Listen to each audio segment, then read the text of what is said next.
Hi all, welcome back. അപ്പോൾ നമ്മൾ കഴിഞ്ഞ ക്ലാസ്സിൽ FCPA എന്ന് പറയുന്ന ആക്ട് പഠിച്ചു അല്ലേ, ഫോറിൻ കറപ്റ്റ് പ്രാക്ടീസസ് ആക്ട്. അപ്പോൾ FCPAയുടെ അണ്ടറിലുള്ള രണ്ട് പ്രൊവിഷൻസ് നമ്മൾ പഠിച്ചു. എന്തൊക്കെ പ്രൊവിഷൻസ് ആയിരുന്നു? ആൻറ്റി ബ്രൈബ് പ്രൊവിഷനും ഇൻറ്റേർണൽ കൺട്രോൾ പ്രൊവിഷനും. ഇത് രണ്ട് പ്രൊവിഷനും നമ്മൾ പഠിച്ചു. ഇത് രണ്ടും എന്ത് ആക്ടിൻ്റെ അണ്ടറിലുള്ളതാണ്? FCPAയുടെ അണ്ടറിലുള്ളത്. അപ്പോൾ ഞാൻ പറഞ്ഞു ഇനി നമുക്ക് ഒരു ആക്റ്റും കൂടി പഠിക്കാനുണ്ട്, Sarbanes Oxley act. Sarbanes Oxley act. ഈ സർബൈൻസ് ഓക്സിലറി ആക്ടിൽ നമുക്ക് കാര്യങ്ങൾ കുറച്ചുകൂടി ഒന്ന് വിശദമായിട്ട് പഠിക്കാനുണ്ട്. അതായത് FCPA പോലെ കുറച്ചല്ല പഠിക്കാനുള്ളത്, കുറച്ചധികം പഠിക്കാനുണ്ട് സർബൈൻസ് ഓക്സിലറി ആക്ടിൽ. അപ്പോൾ ഈ ആക്ടിനെ കുറിച്ച് പറയുന്നതിന് മുമ്പ് നമ്മൾ ക്ലാസ് തുടങ്ങിയപ്പോൾ തൊട്ടേ പറയാൻ തുടങ്ങിയ ഒരു കമ്പനിയുടെ കഥയാണല്ലേ, എൻറോണിൻ്റെ കഥ. എൻറോണിൽ എന്തായിരുന്നു സംഭവിച്ചത്? അവിടുത്തെ ഫൈനാൻഷ്യൽ സ്റ്റേറ്റ്മെൻ്റ് ഒന്നും ആക്യുറേറ്റ് അല്ലായിരുന്നു അല്ലേ, അവരുടെ ഫൈനാൻഷ്യൽ റിപ്പോർട്ടിംഗ് ഒന്നും ട്രാൻസ്പെറൻ്റ് അല്ലായിരുന്നു, ആക്യുറേറ്റ് അല്ലായിരുന്നു, റിലയബിൾ അല്ലായിരുന്നു. അതുകൊണ്ട് അവരുടെ പ്രോഫിറ്റ് കൂട്ടിക്കാണിച്ചിട്ട് ഷെയർ ഹോൾഡേഴ്സിനെ അട്രാക്ട് ചെയ്തു. അപ്പോൾ ഷെയർ ഹോൾഡേഴ്സ് കൊണ്ടുവന്ന് അവരുടെ ഫണ്ട് ഇൻവെസ്റ്റ് ചെയ്യുകയും അവർക്ക് അവരുടെ ഫണ്ട് നഷ്ടപ്പെടുകയും ചെയ്തു. അപ്പോൾ ഇങ്ങനെയുള്ളൊരു സാഹചര്യത്തിലായിരുന്നു സർബൈൻസ് ഓക്സിലറി ആക്ട് വരുന്നത്. ഈ ആക്ടിൽ പറയുന്നത് ഫൈനാൻഷ്യൽ റിപ്പോർട്ടിംഗ് ഒക്കെ ആക്യുറേറ്റ് ആൻഡ് ട്രാൻസ്പെറൻ്റ് ആയിരിക്കണം. ഓക്കെ, അതുപോലെ തന്നെ ഇതിലൊരു ഇൻറ്റേർണൽ കൺട്രോൾ ഉണ്ടായിരിക്കണം. എന്തിനു വേണ്ടിയാണ് ഇതൊക്കെ? നമ്മുടെ ഇൻവെസ്റ്റേഴ്സിൻ്റെ ഇൻട്രസ്റ്റിനെ പ്രൊട്ടക്റ്റ് ചെയ്യാനായിട്ട് അല്ലേ.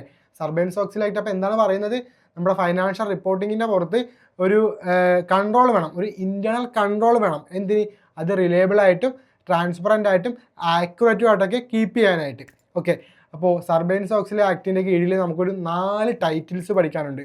ഒരു 4 ടൈറ്റിൽസ്. ഈ 4 ടൈറ്റിൽസിൻ്റെ ഉള്ളിൽ തന്നെ കുറച്ച് സെക്ഷൻസും പഠിക്കാനുണ്ട്, ഒരു 7 sections.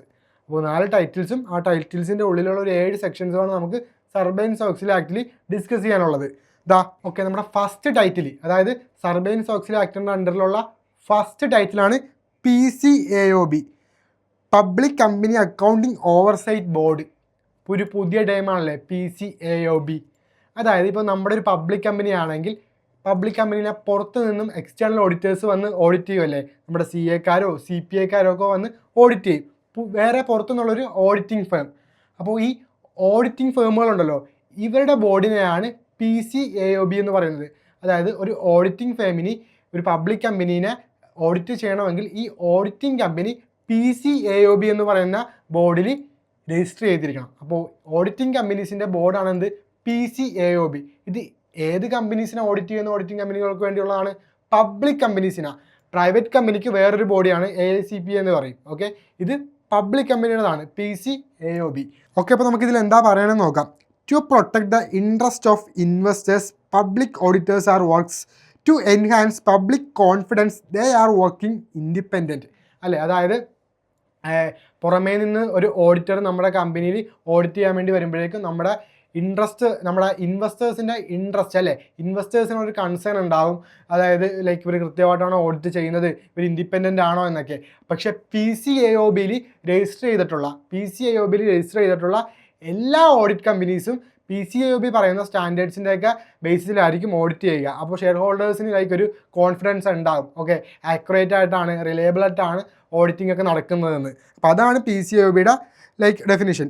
PCAOB is an non governmental board. അതായത് ഒരു നോൺ ഗവൺമെൻറ്റൽ ബോർഡാണ്, non profit corporation that operates under the authority of SEC which oversee the approval of its board rules, standard and budget for auditors അല്ലേ. അതായത് SECയുടെ കീഴിലുള്ളത്. SEC ആണ് ഈ PCAOBനെ ഓവർസീ ചെയ്യുന്നത്. SEC എന്തായിരുന്നു? സ്റ്റോക്ക് എക്സ്ചേഞ്ച് കമ്മീഷൻ അല്ലേ. SEC ആണ് നമ്മുടെ PCAOBനെ ഓവർസീ ചെയ്യുന്നത്. അപ്പോൾ SEC ആണ് ഇതിനുള്ള ഗൈഡൻസും അതുപോലെ തന്നെ ബോർഡ് റൂൾസും സ്റ്റാൻഡേർഡ്സും എല്ലാം പ്രൊവൈഡ് ചെയ്യുന്നത്. അപ്പോൾ അതാണ് PCAOBനെ കുറിച്ച് നമുക്ക് ഫസ്റ്റ് ടൈറ്റിലിൽ പഠിക്കാനുള്ളത്. ഇനി PCAOBയുടെ റെസ്പോൺസിബിലിറ്റീസാണ് പഠിക്കാനുള്ളത്. ഓക്കെ, എന്തായിരുന്നു PCAOB? നമ്മുടെ എക്സ്റ്റേണൽ ഓഡിറ്റേഴ്സ് അല്ലെ, നമ്മളെ സംബന്ധിച്ചിടത്തോളം എക്സ്റ്റേണൽ ഓഡിറ്റേഴ്സ്, അതായത് ഓഡിറ്റിംഗ് കമ്പനീസ്. ഒരു പബ്ലിക് കമ്പനീനെ ഒരു ഓഡിറ്റിംഗ് കമ്പനിക്ക്, ഒരു ഓഡിറ്റിംഗ് ഫേമിന് ഓഡിറ്റ് ചെയ്യണമെങ്കിൽ അവർ PCAOBയിൽ രജിസ്റ്റർ ചെയ്തിരിക്കണം. ഓക്കെ, അപ്പോൾ നമ്മുടെ എക്സ്റ്റേണൽ ഓഡിറ്റേഴ്സിൻ്റെ ഓഡിറ്റിംഗ് ഫേംസിൻ്റെ ബോർഡിനെയാണ് PCAOB എന്ന് പറയുന്നത്. ഓക്കെ, അപ്പോൾ PCAOBയുടെ റെസ്പോൺസിബിലിറ്റീസ് എന്താണെന്ന് നോക്കാം. Registration of firms. All accounting firms auditing US public companies must register with PCAOB. ഞാൻ പറഞ്ഞതുപോലെ തന്നെ US പബ്ലിക് കമ്പനീസിനെ ഓഡിറ്റ് ചെയ്യുന്ന എല്ലാ ഓഡിറ്റ് ഫേംസും PCAOBയിൽ രജിസ്റ്റർ ചെയ്തിരിക്കണം. Then standard setting, establishing audit attestation, quality control, ethics and independence, standards four audit of public companies. അപ്പോൾ ഈ പറയുന്ന എല്ലാ സ്റ്റാൻഡേർഡ്സും സെറ്റ് ചെയ്യുന്നത് ആരാണ്? PCAOB ആണ് അല്ലേ. അതായത് ഓഡിറ്റ് കമ്പനിക്ക്, ഓഡിറ്റ് ഫേമിന് ഓഡിറ്റ് ചെയ്യാനുള്ള എല്ലാ സ്റ്റാൻഡേർഡ്സും സെറ്റ് ചെയ്യുന്നത് ആരാണ്? PCAOB ആണ്. Then inspections, annually firm auditing greater than 100 issuers. Okay, അതായത് ഒരു ഫേം, ഒരു ഓഡിറ്റിംഗ് ഫേം 100-ൽ കൂടുതൽ കമ്പനീസിനെ ഓഡിറ്റ് ചെയ്യുന്നുണ്ടെങ്കിൽ, 100-ൽ കൂടുതൽ പബ്ലിക് കമ്പനീനെ ഓഡിറ്റ് ചെയ്യുന്നുണ്ടെങ്കിൽ ആനുവലി ആ ഫേമിൽ ഇൻസ്പെക്ഷൻസ് നടത്തണമെന്നാണ് പറയുന്നത്. ഇൻസ്പെക്ഷൻ നടത്തണം അല്ലേ. അതായത് firm auditing greater than 100 issuers, 100-ൽ കൂടുതൽ കമ്പനീസിനെ ഒരു ഫേം ഓഡിറ്റ് ചെയ്യുന്നുണ്ടെങ്കിൽ ആ ഫേമിൽ ആനുവലി ഇൻസ്പെക്ഷൻസ് നടത്തണം. ദെൻ എവറി 3 years, അതായത് ഒരു ഫേം 100-ൽ കുറവുള്ള കമ്പനീസിനെയാണ് ഓഡിറ്റ് ചെയ്യുന്നതെങ്കിൽ 3 വർഷം കൂടുമ്പോഴേക്കും ഇൻസ്പെക്ഷൻസ് നടത്തിയാൽ മതി അല്ലേ. ഫസ്റ്റ് എന്തായിരുന്നു? 100-ൽ കൂടുതൽ, ഒരു കമ്പനി 100-ൽ കൂടുതൽ പബ്ലിക് കമ്പനീസിനെ ഓഡിറ്റ് ചെയ്യുന്നുണ്ടെങ്കിൽ ആ ഫേമിൽ ആനുവലി ഇൻസ്പെക്ഷൻസ് നടത്തണം. പക്ഷേ 100-ൽ കുറവുള്ള കമ്പനിയെയാണ് ഓഡിറ്റ് ചെയ്യുന്നതെങ്കിൽ 3 വർഷം കൂടുമ്പോഴേക്കും ഇൻസ്പെക്ഷൻസ് നടത്തിയാൽ മതി. Then enforcement, ensure compliance with Sarbanes Oxley act, PCAOB rules and SEC regulations, can investigate and sanction firms for individual for violations അല്ലേ. അതായത് എൻഷുവർ ചെയ്യണം, PCAOB എൻഷുവർ ചെയ്യണം ഓരോ ഫേമും നമ്മുടെ സർബേൻസ്-ഓക്സ്ലി ആക്ടിൻ്റെയും PCAOBയുടെയും SECയുടെയും അണ്ടറിൽ, അതിൻ്റെയൊക്കെ റൂൾസ് ആൻഡ് റെഗുലേഷൻസിൻ്റെ അണ്ടറിലാണ് വർക്ക് ചെയ്യണതെന്ന് എൻഷുവർ ചെയ്യണം. അതാണ് എൻഫോഴ്സ്മെൻറ്റ് എന്ന് പറയുന്നത്. ഓക്കെ, ദെൻ ഡിസിപ്ലിനറി ആക്ഷൻസ് എന്താണെന്ന് നോക്കാം. Conducts investigations and hearings, can impose finds, suspensions or revoke registrations അല്ലേ. അതായത് എന്തെങ്കിലും ഒരു ഫ്രോഡലൻ്റ് ആക്ടിവിറ്റീസൊക്കെ ഇൻവെസ്റ്റിഗേഷനിലൂടെ കണ്ടുപിടിക്കുകയാണെങ്കിൽ കൃത്യമായിട്ടുള്ള ഡിസിപ്ലിനറി ആക്ഷൻസ് ഒക്കെ ഉണ്ടാവും അല്ലേ. ഫൈനും സസ്പെൻഷൻസും അതുപോലെ തന്നെ രജിസ്ട്രേഷൻസ്, റിവോക്കൊക്കെ പോലെയുള്ള ഡിസിപ്ലിനറി ആക്ഷൻസ് എന്തായാലും എടുക്കും. Then administration, oversee internal management, staffing and operation of the board, അതായത് ഇന്റേണൽ മാനേജ്മെൻറ്റിനെ ബോർഡിൻ്റെ ഓപ്പറേഷനെയൊക്കെ ഓവർസീ ചെയ്യുക. അപ്പോൾ ഇത്രയും കാര്യങ്ങളാണ് PCAOBയുടെ റെസ്പോൺസിബിലിറ്റി ആയിട്ട് വരുന്നത്. എന്തൊക്കെയായിരുന്നു? സ്റ്റാൻഡേർഡ് സെറ്റിംഗ്, അതുപോലെ തന്നെ registration of firms, inspections, enforcement, അങ്ങനെ കുറച്ച് റെസ്പോൺസിബിലിറ്റി ഉണ്ട് PCAOBക്ക്. അപ്പോൾ PCAOB എന്തായിരുന്നു? നമ്മുടെ ഓഡിറ്റിംഗ് ഫേംസ്, അതായത് പബ്ലിക് കമ്പനീനെ ഓഡിറ്റ് ചെയ്യാൻ വേണ്ടി പോകുന്ന ഓഡിറ്റിംഗ് ഫേംസ് രജിസ്റ്റർ ചെയ്തിരിക്കുന്ന ബോർഡാണെന്ത്? PCAOB. PCAOBയിൽ രജിസ്റ്റർ ചെയ്തിട്ടുള്ള ഓഡിറ്റിംഗ് ഫേംസിന് മാത്രമേ പബ്ലിക് കമ്പനീസിനെ ഓഡിറ്റ് ചെയ്യാൻ പറ്റത്തുള്ളൂ. ഓക്കെ, അപ്പോൾ PCAOB എന്ന് പറയുന്നത് നമ്മുടെ ടൈറ്റിൽ 1 ആയിരുന്നു അല്ലേ. സർബേൻസ്-ഓക്സ്ലി ആക്ടിൽ വരുന്ന ടൈറ്റിൽ 1 ആയിരുന്നു PCAOB. അപ്പോൾ നമുക്കിനി അടുത്തത് എന്തായാലും ടൈറ്റിൽ 2 നോക്കാം. എന്താണ് title 2? Auditor independence. Auditor independence ഈ ടൈറ്റിൽ 2ൻ്റെ അണ്ടറിൽ സെക്ഷൻ 201 എന്തോ പറയുന്നുണ്ട്, നോക്കാം. Services outside the scope of practice, നോക്കട്ടെ. Book keeping services or other services relating to keeping the accounting records or preparing the financial statements of the audit client അല്ലേ. അതായത് ഒരു ഓഡിറ്റിംഗ് ഫേം ഒരു പബ്ലിക് കമ്പനിക്ക് auditing അല്ലാതെ വേറൊരു സർവീസും ചെയ്തു കൊടുക്കാൻ പാടില്ല.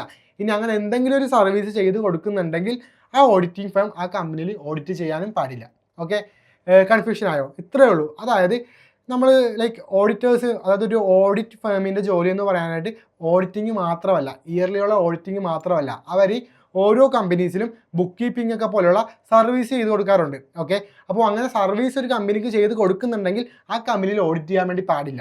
ഓക്കെ, അതാണ് ഓഡിറ്റർ ഇൻഡിപെൻഡൻസിൽ സെക്ഷൻ 201 പറയുന്നത്. ഓക്കെ, ഇപ്പോൾ നിങ്ങളൊന്ന് ആലോചിച്ച് നോക്കിയേ.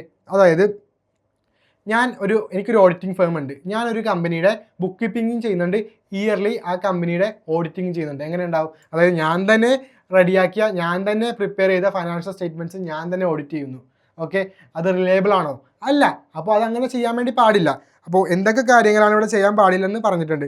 അതായത് financial information system design and implementation, അങ്ങനെയുള്ള കാര്യങ്ങൾ. അതായത് financial information system design and implementation ഒന്നും ചെയ്യാൻ പാടില്ല. ഓക്കെ, അങ്ങനെ ചെയ്യാമെങ്കിൽ ആ കമ്പനിയിൽ പോയി ഓഡിറ്റ് ചെയ്യരുത്. അപ്പോൾ ഇത് രണ്ടും ചെയ്ത് കഴിഞ്ഞ് കഴിഞ്ഞാൽ അതൊരിക്കലും റിലയബിൾ ആകത്തില്ല. Then appraisal or valuation service, fairness opinions, contribution in kind of reports, management functions, അതായത് ഒരു മാനേജ്മെൻറ്റ് ഫംഗ്ഷനും ചെയ്തു കൊടുക്കാൻ വേണ്ടി പാടില്ല. ഓക്കെ, ഈ പാടില്ല എന്ന് പറയുമ്പോഴേക്കും അങ്ങനെ ചെയ്തു കൊടുക്കുന്നതിൻ്റെ കുഴപ്പമൊന്നുമില്ല. ഞാൻ എഗൈൻ ഒന്നുകൂടി പറയുവാണ്, അങ്ങനെ എന്തെങ്കിലും ഒരു സർവീസ് ഒരു കമ്പനിക്ക് ചെയ്ത് കൊടുക്കുന്നുണ്ടെങ്കിൽ, ഓഡിറ്റിംഗ് ഫേം അങ്ങനെ ഏതെങ്കിലും ഒരു സർവീസ് ചെയ്ത് കൊടുക്കുന്നുണ്ടെങ്കിൽ ആ കമ്പനിയിൽ ഓഡിറ്റ് ചെയ്യാൻ വേണ്ടി പാടില്ല. ഓക്കെ, ഓഡിറ്റ് ചെയ്യുന്നുണ്ടെങ്കിൽ അത് മാത്രമേ ചെയ്യാൻ പാടുള്ളൂ എന്നാണ് 201 പറയുന്നത്. അതുപോലെ തന്നെ ഹ്യൂമൻ റിസോഴ്സ് സർവീസ് അങ്ങനെയുള്ള ഒരു സർവീസും ചെയ്തു കൊടുക്കാൻ വേണ്ടി പാടില്ല. Then 203 audit partner rotation. 203 നോക്കാം. Lead audit partner and concurring review. Audit partner must rotate off a particular clients audit after 5 years. അല്ലേ, അതായത് 5 വർഷം കഴിയുന്തോറും നമ്മുടെ എക്സ്റ്റേണൽ ഓഡിറ്ററിനെ മാറ്റിക്കൊണ്ടിരിക്കണം, റൊട്ടേറ്റ് ചെയ്തുകൊണ്ടിരിക്കണം. നിങ്ങളൊന്ന് ആലോചിച്ച് നോക്കിയേ, ഒരുപാട് വർഷം ഒരു എക്സ്റ്റേണൽ ഓഡിറ്റർ തന്നെയാണ് നമ്മുടെ കമ്പനിയിൽ ഓഡിറ്റ് ചെയ്യണമെങ്കിൽ നമ്മൾ അവരുമായിട്ടൊരു പേഴ്സണൽ റിലേഷൻഷിപ്പൊക്കെ അവിടെ ബിൽഡാകും. അവർ നമുക്ക് വേണ്ടി ഇല്ലീഗലായിട്ടുള്ള ഫേവറൊക്കെ ചെയ്തു തരാൻ വേണ്ടി ചാൻസ് ഉണ്ട്. ഓക്കെ, അപ്പോൾ അതുകൊണ്ടാണ് പറയുന്നത് നമ്മൾ ഓഡിറ്റർ റൊട്ടേഷൻ ചെയ്യുക 5 വർഷം കൂടുമ്പോഴേക്കും. Then the purpose of the audit partner rotation requirement is to ensure that a new look is taken periodically at the financial statements. അല്ലേ, അതായത് നമ്മുടെ പഴയ ഓഡിറ്റർ 5 വർഷം കഴിയുമ്പോഴേക്കും ആ ഒരു പഴയ ഓഡിറ്ററെ മാറ്റി പുതിയ ഓഡിറ്റർ വന്നു കഴിയുമ്പോഴേക്കും അവിടെ ഒരു ന്യൂ ലുക്ക് ഉണ്ടാവും. അല്ലേ, അതായത് ആൾ നോക്കും, ഓക്കെ പഴയ ഓഡിറ്റർ എന്തെങ്കിലും ഫ്രോഡോ കാര്യങ്ങളോ കണ്ടക്ട് ചെയ്തിട്ടുണ്ടെങ്കിൽ അത് പുതിയ ഓഡിറ്ററിന് കണ്ടുപിടിക്കാൻ വേണ്ടി പറ്റും. അവിടെ ഒരു ന്യൂ ലുക്ക് ഉണ്ടാവും ഫിനാൻഷ്യൽ സ്റ്റേറ്റ്മെൻറ്റിൻ്റെ മുകളിൽ. അപ്പോൾ അതുകൊണ്ടാണ് പറയുന്നത് ഓഡിറ്റ് പാർട്ട്ണർ റൊട്ടേഷൻ നിർബന്ധമാണെന്ന്. അതാണ് 203 പറയുന്നത്, ഓരോ 5 വർഷം കൂടുമ്പോഴും ഓഡിറ്ററിനെ മാറ്റിക്കൊണ്ടിരിക്കണം. Then 204 auditor reports to audit committee. അതായത് ഈ ഓഡിറ്റർ നമ്മുടെ കമ്പനിയിൽ ഓഡിറ്റ് ചെയ്തിട്ട് നമ്മുടെ informations fairly and objectively communicate ചെയ്യണം നമ്മുടെ ഓഡിറ്റ് കമ്മിറ്റിയുമായിട്ട്. Each public accounting firm registered with PCIOB reports to audit committee regards all critical accounting policies and practices to be used. All alternative treatments are financial informations with the US GAAP. അല്ലേ, അതായത് ഈ പറയുന്ന US GAAPൻ്റെയും അതുപോലെ തന്നെ പോളിസീസിൻ്റെയും പ്രാക്ടീസിൻ്റെയൊക്കെ കുറിച്ച് കൃത്യമായിട്ടുള്ള informations communicate ചെയ്യണം. ആരുമായിട്ട്? നമ്മുടെ ഓഡിറ്റ് കമ്മിറ്റിയുമായിട്ട്, നമ്മുടെ കമ്പനിയുടെ ഓഡിറ്റിംഗ് കഴിഞ്ഞതിന് ശേഷം. അപ്പോൾ അതാണ് 204 പറയുന്നത്. അപ്പോൾ നമ്മൾ 201 പഠിച്ചു, 203 പഠിച്ചു, 204 പഠിച്ചു. ഇത് ഏത് ടൈറ്റിലിൻ്റെ അണ്ടറിൽ വരുന്നതായിരുന്നു? ഓഡിറ്റർ ഇൻഡിപെൻഡൻസ് എന്ന് പറയുന്ന ടൈറ്റിൽ 2 വരുന്നതായിരുന്നു. അപ്പോൾ ടൈറ്റിൽ 2 പഠിച്ചു, ടൈറ്റിൽ 1 പഠിച്ചു. ടൈറ്റിൽ 1 എന്തായിരുന്നു? PCAOB. Then title 3 corporate responsibility. അതിൽ നിന്ന് പഠിക്കാനുള്ള സെക്ഷനാണ് നമുക്ക് section 302 corporate responsibility for financial reports. ഇത്രയേ ഉള്ളൂ. അതായത് നമ്മുടെ കമ്പനിയുടെ സീനിയർ എക്സിക്യൂട്ടീവ്സ് ഉണ്ടല്ലോ, CEO-യും CFO-യും ഒക്കെ, ഇവർ നമ്മുടെ ഫൈനാൻഷ്യൽ റിപ്പോർട്ട്സ് കൃത്യമായിട്ട് നോക്കി കൃത്യമായിട്ട് റിവ്യൂ ചെയ്തിട്ട് അത് അറ്റസ്റ്റ് ചെയ്യണം, അത് സൈൻ ചെയ്യണം. അതാണ് corporate responsibility of financial reports എന്ന് പറയുന്ന സെക്ഷൻ 302 നമുക്ക് പഠിക്കാനുള്ളത്. The hold senior executives directly responsible for the accuracy and integrity of financial reports. അപ്പോൾ ഫൈനാൻഷ്യൽ റിപ്പോർട്ട്സിൻ്റെ ആക്യുററ്റിയിലും ഇൻറ്റഗ്രിറ്റിയിലൊക്കെ ആരാണ് റെസ്പോൺസിബിൾ ആയിട്ടുള്ളത്? നമ്മുടെ സീനിയർ എക്സിക്യൂട്ടീവ്സ് ആണ്, CEO-യും CFO-യും ഒക്കെയാണ്. അവരെന്താ ചെയ്യേണ്ടത്? Certifications of reports. The CEO and CFO must personally sign every annual report filed with the SEC. അല്ലേ, നമ്മൾ SEC-യിൽ ഫയൽ ചെയ്യുന്ന റിപ്പോർട്ടിൽ സൈൻ ചെയ്യണം. വെറുതെ സൈൻ ചെയ്താൽ മതിയോ? അല്ല, they must certify that they have reviewed the report. അവർ കൃത്യമായിട്ട് ആ റിപ്പോർട്ട് റിവ്യൂ ചെയ്തിട്ടുണ്ട്. അതുപോലെ തന്നെ the report does not contain false or misleading statements. ഇതിൽ ഫോൾസ് ആയിട്ടുള്ളതോ മിസ്ലീഡിങ് ആയിട്ടുള്ള സ്റ്റേറ്റ്മെൻറ്റ്സ് ഒന്നുമില്ല, കൃത്യമായിട്ട് റിവ്യൂ ചെയ്തിട്ടുണ്ടെന്ന് പറഞ്ഞ് നമ്മുടെ CFO, CEO ഒക്കെ പോലുള്ള സീനിയർ എക്സിക്യൂട്ടീവ്സ് നമ്മുടെ ഫൈനാൻഷ്യൽ റിപ്പോർട്ട്സിൽ സൈൻ ചെയ്യണം, അറ്റസ്റ്റ് ചെയ്യണം. ഓക്കെ, അതിന് പുറമെ തന്നെ ഇൻറ്റേർണൽ കൺട്രോൾ ഇതിൽ ഇംപ്ലിമെൻറ്റഡ് ആണ്. അതുപോലെ തന്നെ എന്തെങ്കിലും ഡെഫിഷ്യൻസിയോ കാര്യങ്ങളോ ഉണ്ടെങ്കിൽ അത് കൃത്യമായിട്ട് ഓഡിറ്റ് കമ്മിറ്റിയും ബോർഡൊക്കെ ആയിട്ട് കമ്മ്യൂണിക്കേറ്റ് ചെയ്യണം. അപ്പോൾ ഇതാണ് കോർപ്പറേറ്റ് റെസ്പോൺസിബിലിറ്റി എന്ന് പറയുന്ന നമ്മുടെ 3ാമത്തെ ടൈറ്റിൽ പഠിക്കാനുള്ളത്. ഓക്കെ, എന്തായിരുന്നു കോർപ്പറേറ്റ് റെസ്പോൺസിബിലിറ്റി? സെക്ഷൻ 302 അല്ലേ, 302 എന്താണ് അവിടെ പഠിക്കാനുള്ളത്? Corporate responsibility for financial reports. Financial റിപ്പോർട്ട്സിന് പുറത്തുള്ള കോർപ്പറേറ്റ് റെസ്പോൺസിബിലിറ്റി എന്തായിരുന്നു? കൃത്യമായിട്ട് റിവ്യൂ ചെയ്തിട്ട് ഫോൾസ് സ്റ്റേറ്റ്മെൻറ്റോ അല്ലെങ്കിൽ മിസ്ലീഡിങ് സ്റ്റേറ്റ്മെൻറ്റ്സോ ഒന്നുമില്ലെന്ന് ഉറപ്പുവരുത്തുക, റിവ്യൂ ചെയ്ത് ഉറപ്പുവരുത്തിയിട്ട് സൈൻ ചെയ്യുക. അല്ലേ, അതാണ് നമ്മുടെ സീനിയർ എക്സിക്യൂട്ടീവ്സ് ചെയ്യേണ്ടത്. അതാണ് നമ്മുടെ ടൈറ്റിൽ 3 നമുക്ക് പഠിക്കാനുള്ളത്. ഇനി title 4 enhanced financial disclosure. Enhanced financial disclosure. എന്താണെന്ന് നോക്കാം.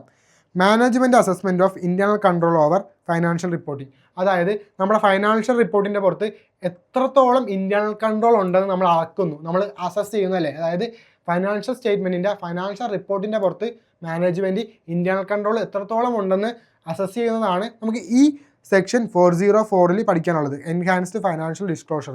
അതിൽ തന്നെ 404നെ 404A, 404B, 404Z എന്നിങ്ങനെ ഡിവൈഡ് ചെയ്തിട്ടുണ്ട്. നമുക്ക് എന്താണെന്ന് നോക്കാം ഓരോന്നും. ആദ്യം 404 എന്താണെന്ന് നോക്കാം. And assessment by management of the adequacy of the company's internal control over financial reporting. Management is required to document and test its internal control over financial reporting and reports on its effectiveness. അല്ലേ, അതായത് ഇത്രയേ ഉള്ളൂ. ഒരുപാട് കാര്യങ്ങൾ വായിച്ചല്ലേ, ഭയങ്കര complicated ആയിട്ട് തോന്നി. കാരണം ഇത്രയേ ഉള്ളൂ. നമ്മുടെ മാനേജ്മെൻറ്റ് നമ്മുടെ റിപ്പോർട്ട്, നമ്മുടെ ഫൈനാൻഷ്യൽ റിപ്പോർട്ട് അസസ് ചെയ്യുക. എങ്ങനെ? ഇൻറ്റേർണൽ കൺട്രോൾ ഉണ്ട് എന്നുള്ള രീതിയിൽ അസസ് ചെയ്യുക. ഇൻറ്റേർണൽ കൺട്രോൾ എത്രത്തോളം ഉണ്ട്, അതിൻ്റെ എഫക്റ്റീവ്നെസ് എത്രത്തോളം നമ്മുടെ ഫൈനാൻഷ്യൽ റിപ്പോർട്ട്സിലുണ്ടെന്ന് അസസ് ചെയ്യുക, പരിശോധിക്കുക, അല്ലെങ്കിൽ അളക്കുക. ഓക്കെ, അതാണ് 404A പറയുന്നത്. ഓക്കെ, ഇനി സെക്ഷൻ 404B എന്താ പറയണമെന്ന് നോക്കാം. requires the company's independent auditor to report on and it attests to management's assessment of the effectiveness of internal control over financial reporting. അല്ലേ, 404Bയിൽ എന്താ പറയുന്നത് വെച്ച് കഴിഞ്ഞാൽ ഇത്രയേ ഉള്ളൂ. 404Aയിൽ എന്താണ് നമ്മൾ നോക്കിയത്? നമ്മുടെ മാനേജ്മെൻറ്റ് അസസ് ചെയ്യും നമ്മുടെ ഫൈനാൻഷ്യൽ റിപ്പോർട്ടിങ്ങിൻ്റെ പുറത്ത് ഇൻറ്റേർണൽ കൺട്രോൾ ഉണ്ടോ എന്നും അതിൻ്റെ നമ്മൾ അളക്കുവാണല്ലോ, അതിൻ്റെ എഫക്റ്റീവ്നെസ് നമ്മൾ നോക്കുവാണ്, നമ്മൾ അസസ് ചെയ്യുകയാണ്. 404Bയിൽ പറയുന്നത് നമ്മൾ ഈ അസസ് ചെയ്ത നമ്മുടെ ഈ റിപ്പോർട്ട് ഉണ്ടല്ലോ, അത് നമ്മുടെ ഓഡിറ്ററിനെ കൊണ്ട് സൈൻ ചെയ്യിപ്പിക്കുക, അറ്റസ്റ്റ് ചെയ്യിപ്പിക്കുക. അതായത് നമ്മുടെ മാനേജ്മെൻറ്റ് നോക്കി നമ്മുടെ ഫൈനാൻഷ്യൽ റിപ്പോർട്ടിങ്ങിൻ്റെ പുറത്തുള്ള ഇൻറ്റേർണൽ കൺട്രോൾ എത്രത്തോളം ഉണ്ട്, അതിൻ്റെ എഫക്റ്റീവ്നെസ് എത്രത്തോളം ഉണ്ടെന്ന് നമ്മൾ ചെക്ക് ചെയ്തു, നമ്മൾ അസസ് ചെയ്തു. എന്നിട്ട് ഇത് നമ്മുടെ ഓഡിറ്റർ, നമ്മുടെ എക്സ്റ്റേണൽ ഓഡിറ്ററിനെ കൊണ്ട് അറ്റസ്റ്റ് ചെയ്യിപ്പിക്കും. അപ്പോൾ എക്സ്റ്റേണൽ ഓഡിറ്റർ വെറുതെ വന്നിട്ട് അറ്റസ്റ്റ് ചെയ്യുമോ? ഇല്ല, അവർ കൃത്യമായിട്ട് വായിച്ച് നോക്കും. ഓക്കെ, കാര്യങ്ങളൊക്കെ ഓക്കെ ആണ്, ഇവർ പറഞ്ഞതുപോലെ തന്നെ ഇൻറ്റേർണൽ കൺട്രോൾ ഇതിൽ ഇംപ്ലിമെൻറ്റഡ് ആണ്, അപ്പോൾ ഇൻറ്റേർണൽ കൺട്രോൾ അവർ അസസ് ചെയ്യും. എന്നിട്ട് അവർക്ക് ഉറപ്പ് വരുമ്പോഴേക്കും അവരത് അറ്റസ്റ്റ് ചെയ്യും, അവരത് സൈൻ ചെയ്യും. ആര്? External auditor. അതാണ് 404Bയിൽ പറയുന്നത്.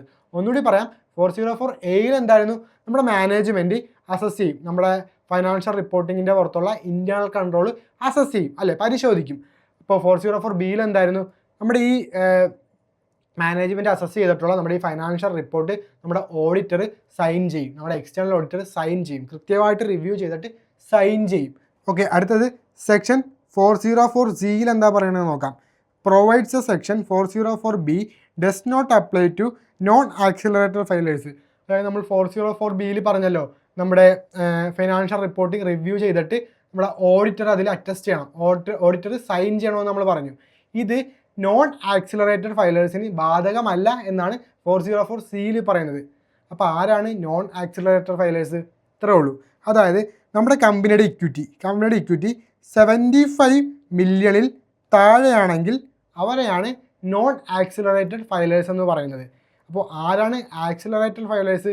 നമ്മുടെ കമ്പനിയുടെ ഇക്വിറ്റി 75 മില്യണിൽ കൂടുതലും എന്നാൽ 700 മില്യണിൽ താഴെയുമാണെങ്കിൽ, ഇതിൻ്റെ ഇടയ്ക്കാണെങ്കിൽ അവരെ പറയുന്ന പേരാണ് ആക്സിലറേറ്റഡ് ഫൈലേഴ്സ്. നോൺ ആക്സിലറേറ്റഡ് ആരായിരുന്നു? 75 മില്യണിൽ താഴെയാണെങ്കിൽ അവരെയാണ് നോൺ ആക്സിലറേറ്റഡ് ഫൈലേഴ്സ് എന്ന് പറയുന്നത്. അപ്പോൾ നോൺ ആക്സിലറേറ്റഡ് ഫൈലേഴ്സ് നമ്മുടെ അറ്റസ്റ്റേഷൻ ചെയ്യേണ്ട, അല്ലേ, 404Bയിൽ പറയുന്ന അറ്റസ്റ്റേഷൻ ചെയ്യേണ്ട, അവർക്ക് ബാധകമല്ല എന്നാണ് 404Cയിൽ പറയുന്നത്. ഓക്കെ, നമ്മളപ്പോൾ ടൈറ്റിൽ 4ൻ്റെ അണ്ടറിൽ 3 സെക്ഷൻസ് പഠിച്ചല്ലേ. അതായത് 404നെ തന്നെ 404A, 404B, 404Z എന്നിങ്ങനെ നമ്മൾ പഠിച്ചു. എന്തായിരുന്നു 404A? നമ്മുടെ മാനേജ്മെൻറ്റ് നമ്മുടെ ഫൈനാൻഷ്യൽ റിപ്പോർട്ടിങ്ങിൻ്റെ പുറത്തുള്ള ഇൻറ്റേർണൽ കൺട്രോൾ അസസ് ചെയ്യണം, അത് പരിശോധിക്കണം. 404B എന്തായിരുന്നു?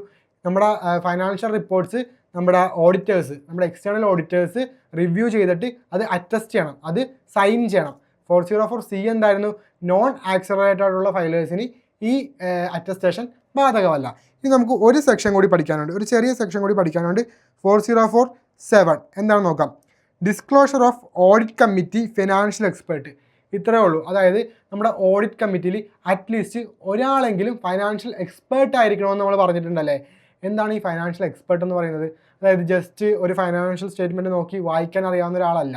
അതായത് അത് പ്രിപ്പയർ ചെയ്യാനും അത് ഇൻ്റർപ്രറ്റ് ചെയ്യാനും അത് ഓഡിറ്റ് ചെയ്യാനും നോളജുള്ള ആൾക്കാരെയാണ് നമ്മൾ ഫൈനാൻഷ്യൽ എക്സ്പേർട്സ് എന്ന് പറയുന്നത്.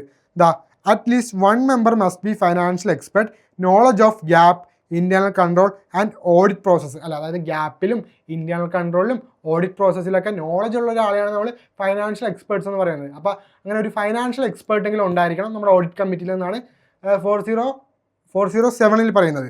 Then if none company must disclosure that fact publicly അല്ലേ, അതായത് ഇപ്പോൾ ആ ഒരു കമ്പനിയിൽ അങ്ങനെ ഒരാൾ പോലും ഇല്ല, ഒരു ഫൈനാൻഷ്യൽ എക്സ്പേർട്ട് പോലും ഇല്ലെങ്കിൽ അത് എന്തുകൊണ്ടെന്ന് പബ്ലിക്കലി ഡിസ്ക്ലോസ് ചെയ്യണം അല്ലേ, ഡിസ്ക്ലോഷർ ചെയ്യണം, പബ്ലിക്കലി അത് അവതരിപ്പിക്കണം. എന്തുകൊണ്ടാണ് ആ ഒരു കമ്പനിയിൽ അങ്ങനെ ഒരു ഫൈനാൻഷ്യൽ എക്സ്പേർട്ട് പോലും ഇല്ലെന്നുള്ള കാര്യം. അപ്പോൾ നമ്മൾ ഇപ്പോൾ ഇത്രയും സെക്ഷൻസും പഠിച്ചു, അതിൻ്റെ മുകളിലുള്ള ടൈറ്റിൽസും പഠിച്ചു അല്ലേ. സർബേൻ-സ്റ്റോക്സ് ആക്ടിൻ്റെ കീഴിൽ നമുക്ക് 4 ടൈറ്റിൽസ് പഠിക്കാനുണ്ടായിരുന്നു, അതിൻ്റെ ഉള്ളിലായിട്ട് നമുക്ക് കുറച്ച് സെക്ഷൻസും പഠിക്കാനുണ്ടായിരുന്നു. നമ്മളിപ്പോൾ 2 ആക്റ്റും പഠിച്ചു കഴിഞ്ഞു, FCPA പഠിച്ചു, സർബേൻ-സ്റ്റോക്സ് ആക്റ്റും പഠിച്ചു. ഓക്കെ, അപ്പോൾ രണ്ടും നിങ്ങൾക്ക് കൃത്യമായിട്ട് മനസ്സിലായിട്ടുണ്ടെന്ന് ഞാൻ വിചാരിക്കുന്നു. അപ്പോൾ ഇത് രണ്ടും ക്ലാസ് കൃത്യമായിട്ട് കണ്ടതിന് ശേഷം ടെക്സ്റ്റ് നല്ലതുപോലെ വായിക്കുക, എന്നിട്ട് അതിൻ്റെ ക്വസ്റ്റ്യൻസ് ചെയ്യുക. ഓക്കെ, അപ്പോൾ നമുക്ക് അടുത്തൊരു ടോപ്പിക്കുമായിട്ട് നെക്സ്റ്റ് ഒരു വീഡിയോയിൽ കാണാം. ബൈ.